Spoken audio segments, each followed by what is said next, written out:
While many a game can fall into obscurity over time, the Mystery Team might be one of the most concealed releases ever. With zero mainstream critic reviews, little promotion despite being published by Sony, and releasing only in Europe, Tonica Games' second and final title would grace the PSP towards the end of its life, with the Vita's launch looming. Sadly, within the first case of this adventure title, it's no mystery as to why this game made little impact.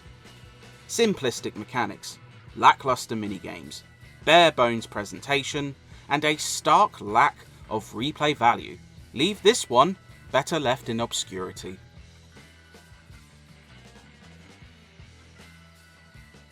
The Mystery Team concerns the titular trio of investigators. Colonel Green uses his camera to spot clues, Sparks serves as the hacker and lockpick, and Annabelle Vamp, for some reason, is a vampire, and can access hidden areas and decipher hieroglyphics, as well as interrogate suspects.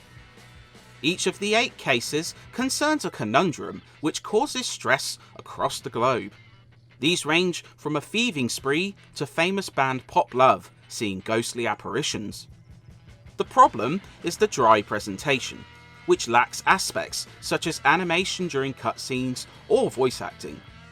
Briefings labour under slow dialogue. Cutscenes intending to be dramatic look crude, and the stories themselves would seem cheesy, even next to a daytime soap.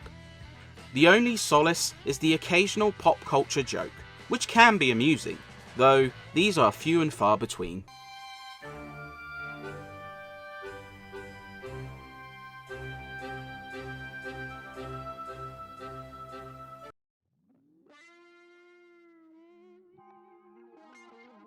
The gameplay is as vapid as the presentation.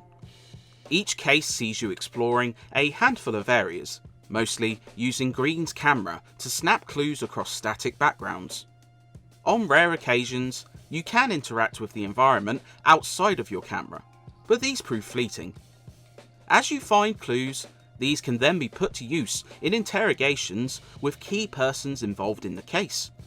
You can simply press individuals on each piece of evidence, with no penalty for using the wrong item, and these often open more places to explore.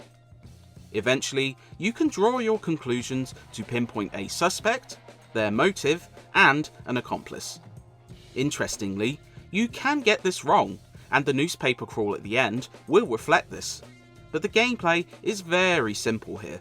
The adventure mechanics border on edutainment, only even more simplified. This loop loses luster well before you reach the midpoint.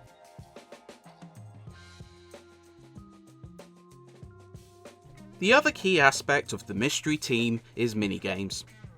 To overcome certain problems, each character can use their strengths, which translates into a unique minigame. Sparks' hacking and lockpicking sees you performing button press sequences and guiding a ball across spinning gears, respectively. Colonel Green can rearrange pieces of a picture to create the complete image. Annabelle deciphers codes by, oddly, playing a Tetris ripoff. She can also transform into a bat, which sees you guiding her around obstacles. Some tasks are inoffensive, such as the Tetris derivative and the hacking games, while more involved tasks like obstacle dodging and guiding the lockpick suffer from clunky controls.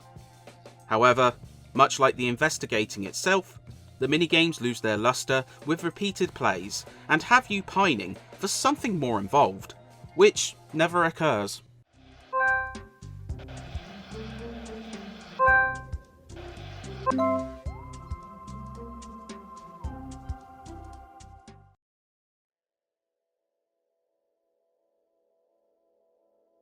Perhaps due to this basic set of gameplay types, the Mystery Team is rather short.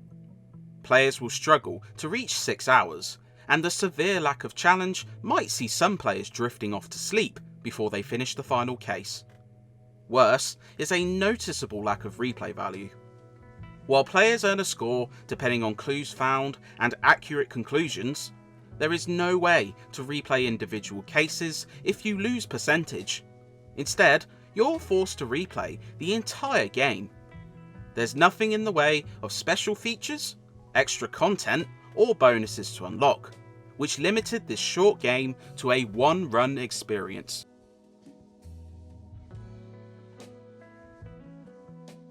The presentation is also very dry, even for a handheld system.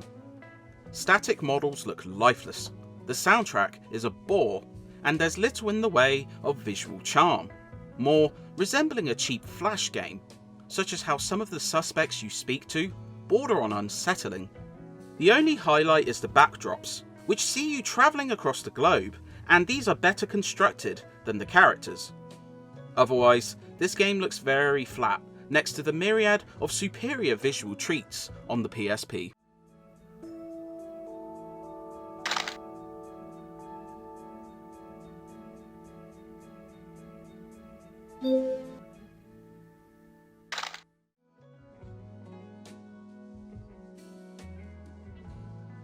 The mystery team ends up a lifeless adventure with little in the way of depth, replay value, or charm. This simplistic point-and-click gameplay grows wearisome quick. Minigames range wildly in quality, and the presentation is cheap to the point of being dreary. Even if you factor that this was aimed at a younger audience, the lack of challenge will likely even bore children. With many great better options available on the system, this one is better left in obscurity.